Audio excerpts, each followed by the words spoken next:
I remember when I first joined Octo that I see on the mailing list to people that everybody challenging our CEO in one decision that he made.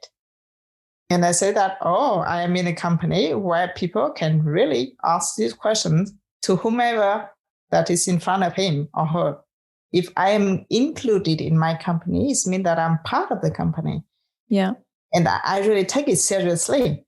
It's not because I am paid every month that I do whatever, people, ask me to do.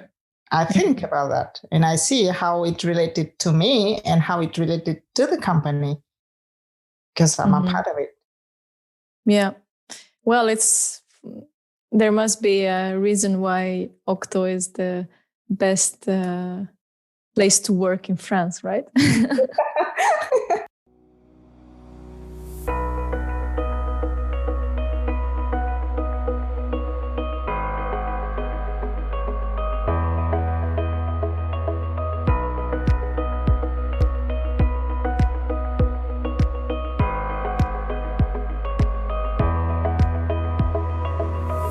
I was excited to meet you today because, well, first of all, I enjoy you in the community, and every time you're joining the session, I feel like there's something to learn from you. And I also was intrigued in different moments when you mentioned about Octo and what you guys are up to there. Actually, I recently found out it was Octo you were talking about. And yes, so I personally would like to just know a bit more about what's going on in Octo, but also about you and your journey with Octo and with Sociocracy.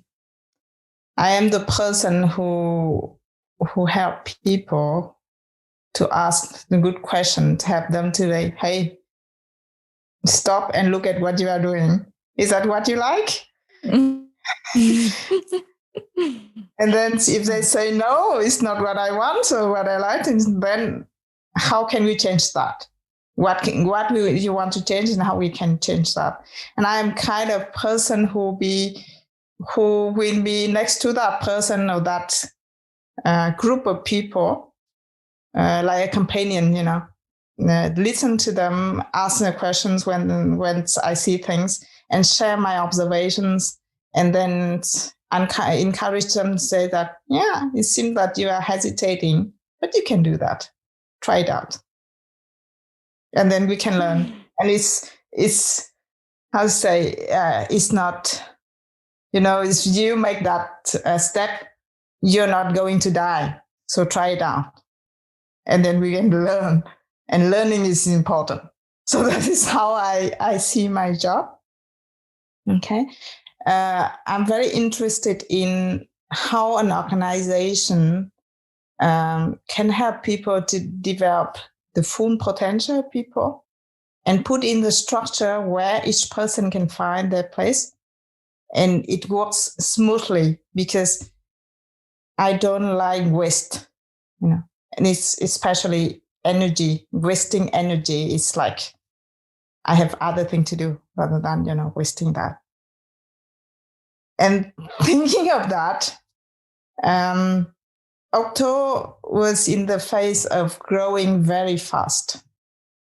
It's like we hire about 100 or more than 100, 150 people per year in the company. So one organization who is already very agile because we organize in tribe. And now it's at league. It's like a sum of tribe together, that they have something to do together, they've been put in a league. So how many people are you now? 700. Mm-hmm. So when I joined Octo 5 years ago, we were at 200 or 250. So it means that it's, when we're talking growing fast, it's really going fast. And I myself asked that question to myself, that if Octo is growing that fast, there need to be a way to keep a coherence among all the company, and at the same time to have all the diversity that we are having today. Mm-hmm. So the question of totally. Yes. This is not an unusual situation at all. I actually have worked with and been in touch with several organizations that are reaching that stage. And it's sort of a really exciting moment or period, because you are growing and obviously you're doing some good stuff, right? Otherwise you wouldn't be growing. And usually that also has to do with the culture, not just the product or the service you're offering. And at the same time, I totally understand this challenge of scaling and how to do that in a way that you're not becoming increasingly distant from each other. It's kind of, it's probably a bit black and white, and there's many things in between. But as I see it, organizations in this stage, they either, if they don't manage to build that coherence in a way that keeps the culture and the soul of the company somehow, then it ends up in a more top-down, distant system where people slowly start to lose their energy and enthusiasm because they feel disconnected. And yeah, this is a real challenge around that. So of course, there is no okay, you should do this and then this and then this, right? Every organization is unique. And I think, as far as I know about you guys, and you can tell me more about it, you have the advantage of having a really powerful culture. And how you were saying, your job is to encourage people to just do stuff and be effective and also try things out, which is really important when you're needing to try new things now with more people coming. And I'm assuming the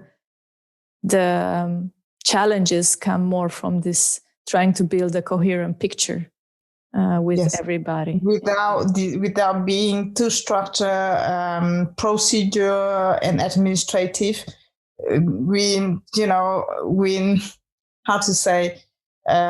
Building something very hierarchical, that pyramid that I will not continue to go. So I myself thinking, and not me, but many other people in Octo asking this question themselves, in which system would we like to work in? We set up a group of lecture, like exploring different kind of practices. We're talking about a liberating company. We are learning about holacracy. We are learning about, other things. And we don't want to be in a company that we feel like for anything that I do, I need to ask my boss or the boss up there to decide for me. I don't want to leave that. Mm-hmm. So it's not only for the other, it's for myself that I have my interest in this. And actually, if you have that, it just makes an organization where people really want to be part of, and they're going to give their best and do their best, right? Yeah. And that is the strength of Octo. Octo had that, give that space for people. And then I feel myself like, I have that responsibility to make Octo as the Octo that I want to be. I want it to be. And not solely, wait and see. I'm not in that energy, not wait and see. So that's why we started.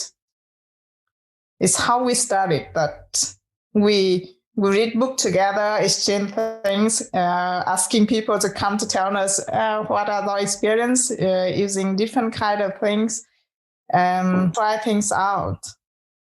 And until Ludovic, Ludovic Sankan is the CEO of Octo, who is also very convinced and saying that maybe I find something in sociocracy. We can learn a lot from it. So try it out. That's it. So maybe one thing would be useful to, for me at least, to understand. When you say sociocracy, what do you actually mean? Actually, when we talk about sociocracy, Ludwig started and say that I find it something interesting in Sociocracy 3.0. I say I'd like to go to the sources of sociocracy first. So we started with, the book that we started is We the People. Okay. So what are the fundamental, about sociocracy at the beginning? So we talk about, the 4 rules of doubling of consent of circle and yes, without candidate, election without candidate. So it's really basic things. And with the 2 roles of leader and delegate. So we started really very simple right at the beginning. And then we add up afterward the S3, because we find the tools in S3 are really interesting, especially how to describe a primary driver of the circle. And we use a template that you propose. So what we use in Octo is a combination of original sociocracy and then Sociocracy 3.0 and all the practices that we already learned in agility. So it's 3 things together, because we know that it needs to be something is very contextual. It needs to be about ourselves. It's not sociocracy for sociocracy. Yeah. It is our job. It is our future. It is our way of being. So how can we inspire from all this to make something is really, suitable for our situation? Mm-hmm. So that is how we take it. Yeah. I mean, I think actually what you're describing is Sociocracy 3.0, because in a way, this is what we did. We looked at the Sociocratic Circle Method and, like you said, these 4 elements and the system, right? And then we broke it down. Okay, what are the pieces? And what are the pieces that people usually use? And where are the times when they're not using it and why? So that's actually how our inquiry started. And then also looked at agile practices and principles and took some from there.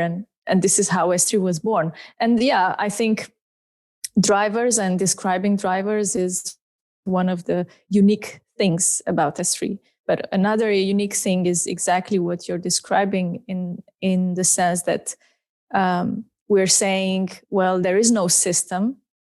There are these things you can be inspired by and put together your own system and do it in a way that is iterative and incremental, so you can make safe to fail experiments and learn from them and adapt as you go. So I think in that sense, you're probably applying more S3 than other companies, because often people are looking for the method, and it's not accessible to everybody, this idea of breaking down methods and tools into different pieces and taking what's useful. Although this is actually what happens in practice. Yeah. It's in that sense, yes, we are very, very, very S3 in a way, because it go from that. It comes from that intention at the beginning, is that it need to be something that, very situational and very adaptive to our culture and our way of working. So that's why, for example, when we design the mandate to create a new circle, for example, at the beginning, it is not only, in the classic sociocracy, I say that is the higher circle decide what are the new circle and what are the mandate for that circle. Okay. In our way, we do both in a way that the higher circle can say that, hey, I think that for the good function of the company, we need to have this. And maybe 1 or 2, 3 point important point that this circle need to handle. And then we invite the people to create that circle, and people in that circle will relook at it, the mandate, and then they propose other things. And that's the combination between the two circles. It means that, okay, here's the mandate of the circle. What are our missions, and what is our driver, and what is our mission?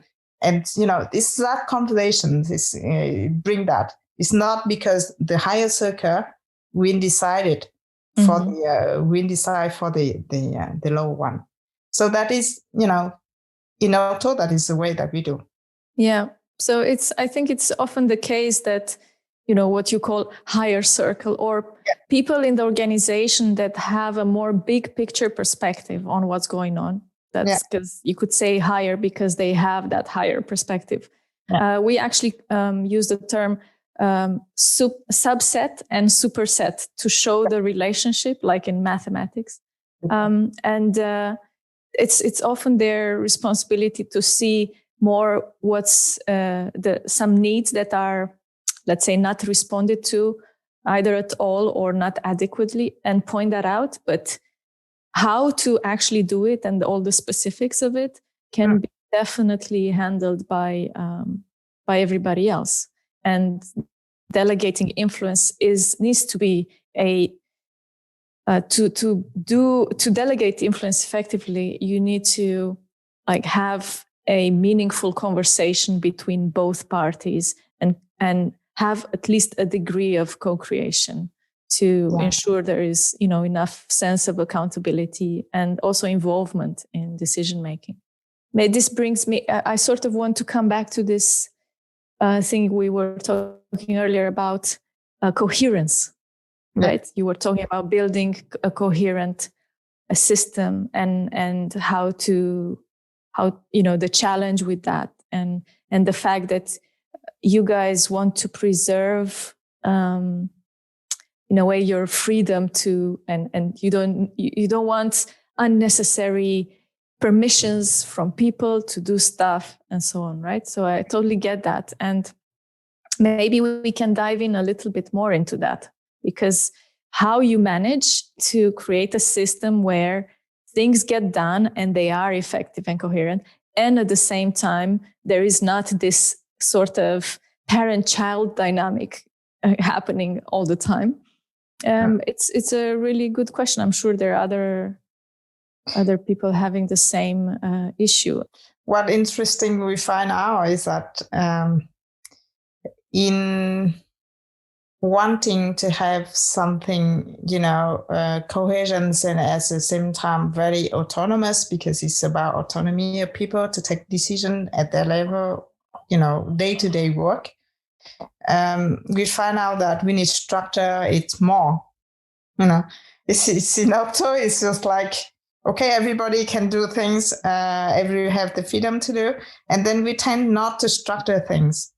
And that's in applying sociocracy, we find out that, we need more clarity and a structure. But structure in a way that is a very loose structure, in bring clarity for people, and it's more specified what I can expect when I have my manager before me, or what I can expect if I have a partner of Octo in there. And also the distribution of power, because at that moment in Octo, we realized that everybody make decision on everything, at the executive board. And when they were 8, it is easy. It doesn't take time.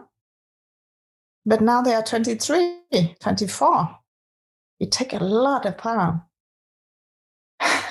And then finally what happens is that there's so many things to decide, and it takes a lot of time. What happened? Someone will decide for all.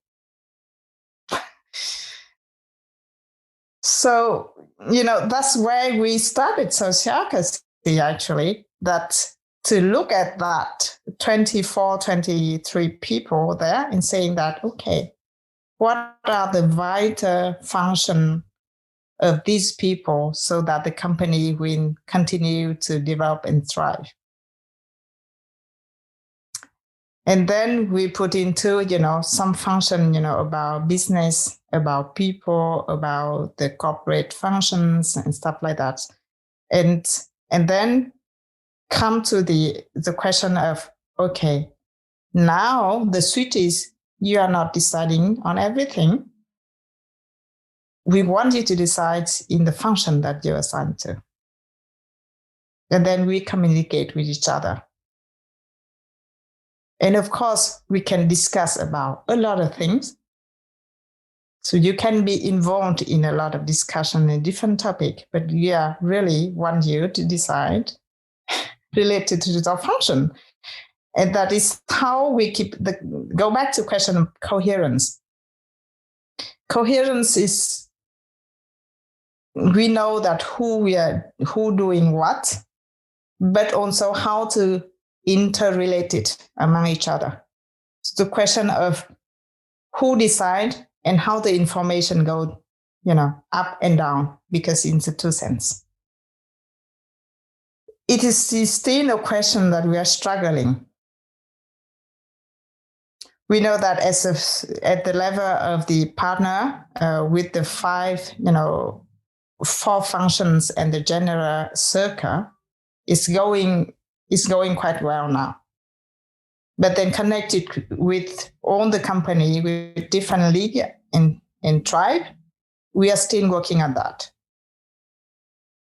And it's not an easy question at all.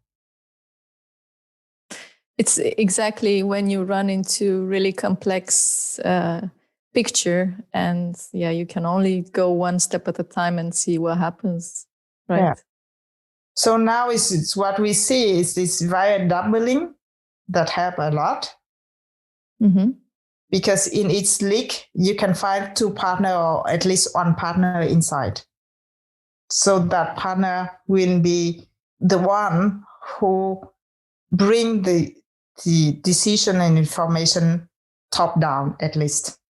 Mm-hmm. And then he's so close to the day-to-day work, he can bring, the other with the board of the league, they can bring the information up. So the doubling help a lot with that, but we're still struggling with how to find a system in which information circulate much better without so much of effort in there. Yeah, and you might not need for all the different domains in the organization a role to take care of that flow of information, right? Exactly. It's often the part where you visualize the work, where you make clear for everybody how the processes work, that you end up not actually needing one person to take care of that. And also, if somebody their role is to bring influence from one circle to another, that person doesn't need to necessarily have a role in coordinating or managing the circle, right? Yeah. And so these are 2 separate functions. One is making sure you're bringing that influence, and the other one is managing or coordinating the work. So, and what that does, if you separate those 2, you will see that in some cases you don't need double linking. You just need to link one way, because there is no sort of conflict of interest, and there is no need to flow influence and information in both directions. Yeah, this is what we are trying to look at now. Mm-hmm. Is that what to put in the system so that the information can flow without, having someone to make sure that the information will go through him, or through her. So we are trying different tools, actually, and we are trying GitLab today, a place where people can find information. And we have some ritual of synchronization. So that is where we can, discuss the things that you see happening. If you read something somewhere, you may have questions and stuff like that, to really understand what is behind. So we need kind of space for the conversations happen. So now it's at the level of, of the partner, we have a synchronization every month. So once per month, so that people share information, people can have discussions about things that they don't understand. And it's a quick synchronization, like 1 hour. And as the Octo, we have another things we call it's a causerie, how to say that. It's like a chit chat once per week that the executive committee, so it can be the CEO and some other, and maybe it is upon the topic, but half an hour per week, we have that conversation with anyone that is doctor, with any question that come up. We are building things at the same time, the information available somewhere that people can look at, but also create the space for conversation so that information can be digested, understood. That makes a lot of sense. We're talking in S3, we're talking about defining minimum necessary constraints that free people up to decide and do for themselves as much as possible. Mm-hmm. And this is important because you need to consider in every case what is a minimum necessary constraint. What are those things? Because you don't want to put too many, right, and constrain people too much, but also not enough that creates unnecessary waste or confusion, right? Mm-hmm. So I think... Can you give me an example of a minimum constraint that you are thinking of? Okay, so, could be things related to how you measure results, for example. Okay. So like, this is the driver. This is the outcome approximately that we want to achieve, and you figure out everything in between, right? Yeah. Or a minimum necessary constraint is...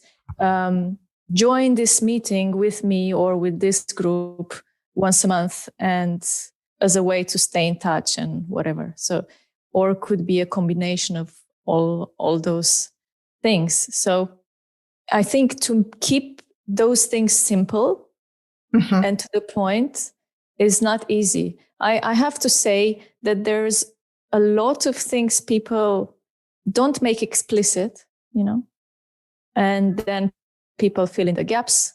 And this is where there is the potential, especially when you're a lot of people, to really not know where to go. And this is why it's important to evaluate and evolve these sorts of agreements, because in complexity, you just sort of make stuff up and you have some assumptions, and then if you just write something and you never come back to it, probably what is going to happen is going to be different than what's written there. And you're going to miss the opportunity to refine and improve that agreement. That's interesting because it's me who playing that, and me and another colleague is Alexi, who recall people that, hey, that is what we agree to do. And then, for example, using GitLab is another very good example, because in some people seen as a constraint. It's not that something they would like to, and they have habit of. But in order to make sure that information is available, and then, not take a lot of effort to do, to go to each another and then telling them or writing a lot of things in there, say that GitLab is one of the ways to do it. No objection during the conversation, And then finally, because habit is habit, don't go back to it. When it's not, you don't change habit like over the night. So it is also a colleague and me who are accompanying Octo in this. It's our job in a way. Say, hey guys, that's what we decided. Try it out. I think one thing that's important, especially to build habits, is to help people connect again and again to why. Yeah. Why they're doing this. It's like a child, my son is like, I explain him once, and really sometimes like 5 minutes later, I need to explain it again. And I think in terms of when we, even as adults, when we interiorize certain ways of doing things, it's difficult to change them. And I know for myself, most helpful thing I can do when I'm trying to change something is to remind myself why I want to change it, because sometimes those two things, the action and the reason why, get disconnected. And then, it just becomes a thing that you have to do that you don't want to do, which, still might be the case when you connect to the why, but it sort of becomes more meaningful. And I think this is why, things like having regular meetings, or however long the duration is between them, or, contact on a regular basis to talk these things through again and again, it is important. Although in the first instance might not seem like the most effective thing, because we already decided. Yeah, it's exactly, it resonated a lot, because it's exactly what happened the last time that we met on together with only partner, which reminded and say why. So like the why need to be rediscussed again. The why need to be reactualized somehow. So yeah, I completely agree with what you said. So okay, I thought that it was clear. Not that much. If we are doing other things and then we come back to it again, maybe we need to remind what is the why behind. So yeah, completely. Yeah, totally. Yeah, and I think it's great that you actually have a culture where people can ask that question, and maybe even make a face, not in a necessarily like a bad way, like, oh, I don't want to do it, but just like really questioning. Yeah. Why? Because that creates an environment where you're not just doing what you're told, but you're thinking for yourself. That is very, Octo is very good at it, that everybody are encouraged to do so. And even though, it's just, I remember when I first joined Octo, that I see on the mailing list to people that they are everybody challenging our CEO in one decision that he made. And then the question of why and the how, the what and the how was challenging. And I say that, I am in a company where people can really ask these questions to whomever that is in front of him or her. So yeah, Octo is very good at that. Yeah, that's really important. It also means people give a shit, Yeah, exactly. And that's what you want. Yeah. Because it matters to them. It's not only it matters to the company, but it matters to them. If I am included in my company, it means that I'm part of the company. Yeah. And I really take it seriously. It's not because I am paid every month that I do whatever, people, ask me to do. I think about that and I see how it related to me and how it related to the company, because I'm a part of it. Yeah. Well, there must be a reason why Octo is the best place to work in France, right? Yeah. So, yeah. What does actually Octo do? Like, what's the activity? Octo, first of all, is an IT company. So that's why we call it Octo Technology. So it bring its offer on the services related to the IT environment. So, either by in the delivery, like bringing people, developer, and then tech lead, and then product owner working for a company, for the governments, any organization, or also giving the consulting. Since Octo is a consulting company, we can go to work for them, like to elaborate a strategy for how to develop the technology in the company, how to, with all the questions of today of in artificial intelligence, of data, strategy of data, of how to deploy, how to digitalize the company. So all that come up. And we also bring, and this is where I am in part of it, is how to accompany human side of all that changes. So when we change something, it's not only about tools, about technique, but about human. So how can we bring all that together?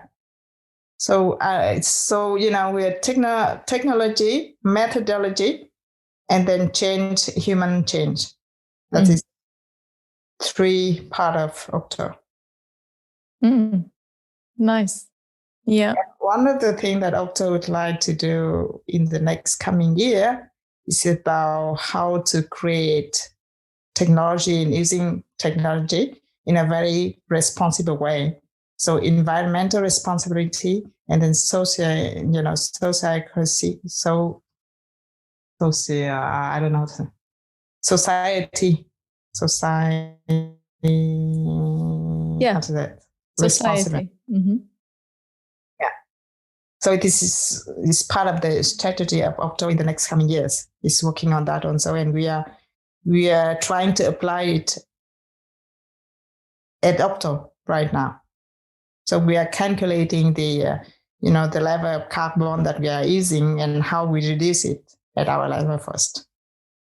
So everything that Octo bring to the clients, we apply to ourselves first and we test out first to see if is that what we are saying is something meaningful, or is that bullshit, This is so important. Yeah. Really, I can't stress this enough. We have enough discordance between what we say and what we do. Sometimes it happens even with the best intentions, right? And this is why we need each other to say, hey, wait a minute, there's something wrong with this picture, right? But I really admire this. I think we need more of it. And, another example of you doing that is that what you were saying earlier, that you started this whole process with applying different patterns from S3 from this executive group, I think you called it, right? And then it sort of spread it out across the organization. It's many times that the last people who need to get on board are those people that you started with. And this makes a big difference. It is possible to do it the other way around as well. But it's definitely more difficult. Yeah. Yeah, at some point it need to be a joint movement. That the whole company need to be in the movement. It's not just the top or the bottom, but it's both bottom and top. And we consider everything as a process of learning. Yeah. It is not the end. It is not the end game of something. So somehow said, yes, we do that. We are sociocratic. Are we learning things? Are we changing things so that it make our life better, our society better, or is it something that we are in saying that to have a checklist that we did it and we did it and we did it? I'm not interested in that, and Octo is not interested in that. Yeah, so that is nice to see that way. For sure, yeah. It's all these tools and things we do are just a means to an end. Yeah, not the end in itself.